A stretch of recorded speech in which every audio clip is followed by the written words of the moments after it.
Rick Sanchez, the smartest man in the universe, a portal gun-wielding icon, nihilist, alcoholic, and maybe one of the most deeply human characters ever written. I discovered the toxic equivalent of electricity, Morty. What do you think about that? But what lies beneath the genius?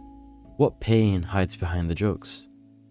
This is the psychology of Rick Sanchez, a man caught between brilliance and brokenness, using science to escape feelings he can't outrun. Genius, in psychological terms, doesn't always lead to happiness.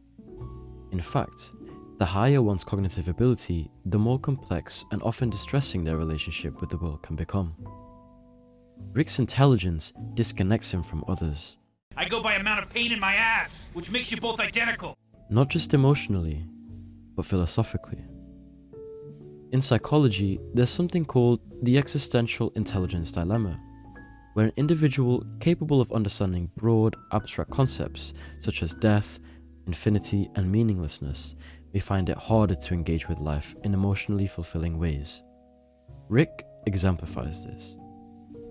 Studies show that highly intelligent individuals often struggle with existential meaning, loneliness, and depressive thinking. Rick doesn't just see the multiverse, he understands how irrelevant each version of himself really is. The fact that there are infinite Ricks who are equally capable, flawed, and doomed renders any single accomplishment meaningless. His nihilism isn't an edge, it's a wound, one that bleeds into everything he does.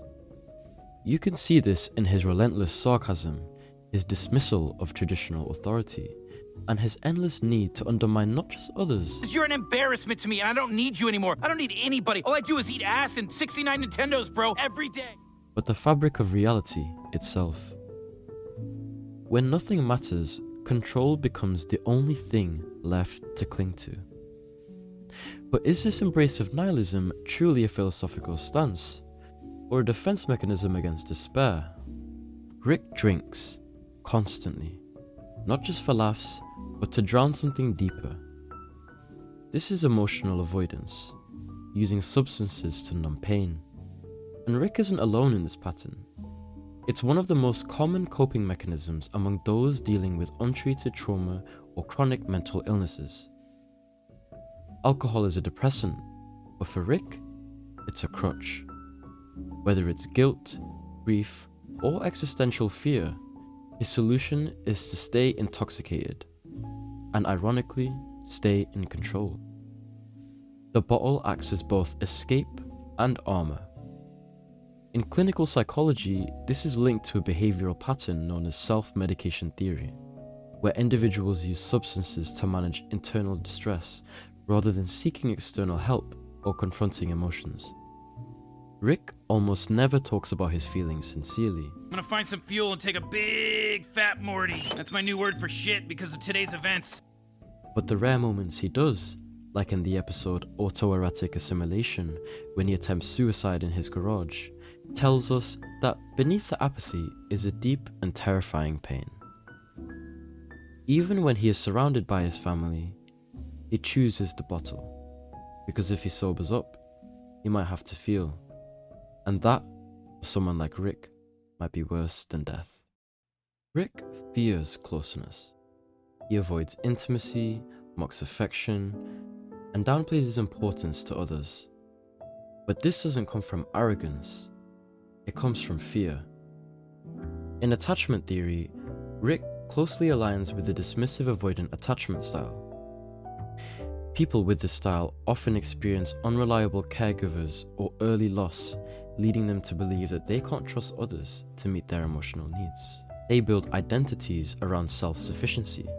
They say, I don't need anyone, and in Rick's case, he acts accordingly, refusing to rely on anyone even when it costs him. But dismissive avoidant individuals aren't emotionless. They just bury their needs so deeply, even they forget they're there.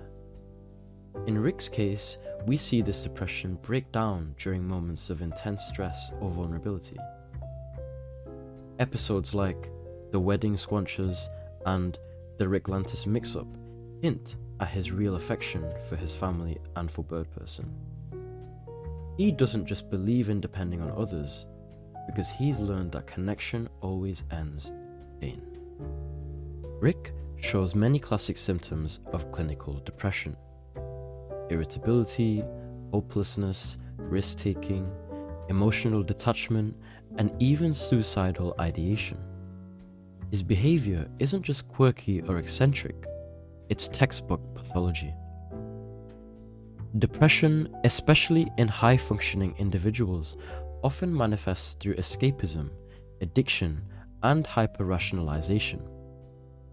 Rick doesn't express sadness, he mocks it, but he lives it every day. The show's creators occasionally offer glimpses into Rick's backstory. The death of his wife and daughter, whether real or fabricated, is a trauma that seems to echo across timelines. The idea that this tragedy happened in some versions of reality and may not have happened in others only complicates his grief. It also introduces a key psychological theme: survivor's guilt across multiversal possibilities. If every outcome is real somewhere, Rick is haunted by every version of his own failure. The therapy scene in the episode Pickle Rick illustrates this beautifully. He doesn't become a pickle because it's funny, he becomes a pickle to avoid therapy, to avoid confronting pain. Rick, why did you lie to your daughter?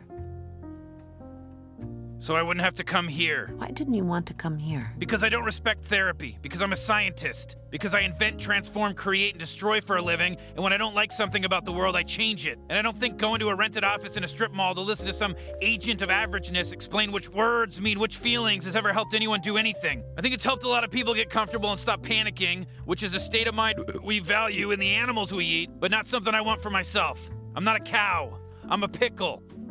And he does it with genius-level complexity, because he'd rather build a new body than sit in a room and talk about his emotions. Some viewers label Rick as a sociopath, and sure, he manipulates, lies, and occasionally acts without remorse, but clinical definitions matter. Sociopathy, or antisocial personality disorder, involves a persistent disregard for the rights of others, a lack of empathy, and an inability to form genuine relationships. Rick doesn't quite fit. He forms attachments to Morty, Beth, Bird Person, and even Mr. Poopy Butthole. He shows guilt, regret, and shame, just not in the usual ways. Instead of apologizing, he overcompensates. Instead of crying, he gets drunk. A more fitting framework might be moral injury, a condition often seen in soldiers, doctors, or individuals who feel they violated their moral code in extreme situations. Rick's actions across the multiverse have left him disillusioned and self-loathing. He doesn't see himself as a hero, he doesn't even try to be one, but he also doesn't believe he deserves redemption. That contradiction is key to understanding him. Rick survives using three primary strategies: humor, intellect, and distance. These are not tools of healing, they are defenses against vulnerability. Humor allows him to deflect. Intellect allows him to rationalize away emotion. Distance allows him to avoid the pain of loss.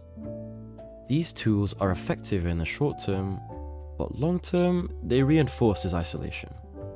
Consider the vat of acid episode. Rick goes to absurd lengths to punish Morty, all because Morty questioned his competence. It's not just about the prank, it's about ego, control, and being understood. And in the episode The Rick Lantis Mix-Up, when we see a version of Rick cry over a photo of his wife, it's a rare moment where the defenses drop.